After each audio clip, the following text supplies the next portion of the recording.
Roger Federer ended his career at the Laver Cup in September.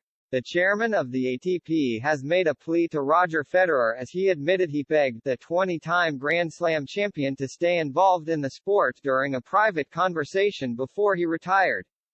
Federer's 24-year career came to an emotional end at the Laver Cup in September, but the Swiss star said he would never leave tennis when he first announced his retirement. Federer hung up his racket just under 2 months ago as he returned from a 14-month injury layoff for one last dance at the Laver Cup in London's O2 Arena, teaming up with Rafael Nadal in the doubles before waving goodbye.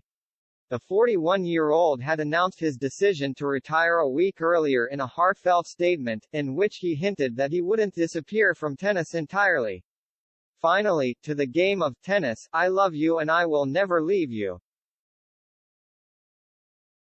He concluded his emotional retirement announcement. While the 103-time title winner is yet to return to tennis while still in the early days of his retirement, the boss of the men's tour urged Federer to remain close to the sport as he lauded his legacy. I mean, I love what he said at the end, Andrea Gaudenzi told Prime Video, referring to Federer's statement.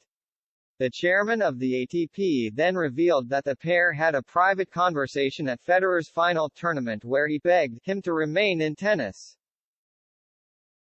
He continued, I spoke to him at the Laver Cup and I begged him to stay involved. He loves the ATP Tour. Honestly, he loves tennis and he's promised that he's going to stay around. The former pro-turned-ATP boss admitted that Federer needed a bit more time to decide what role he wanted to take up in his post-playing career but was confident he would return. He just needs a bit of time to think about it, in which shape or form, but I'm pretty sure we're gonna see Roger staying close to tennis.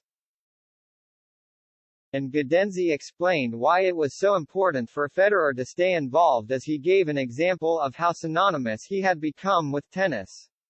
We need people like him. I mean, I don't think there are words that can describe what Roger had done for our sport. It's that kind of thing that makes me proud to have been a tennis player, Gaudenzi said.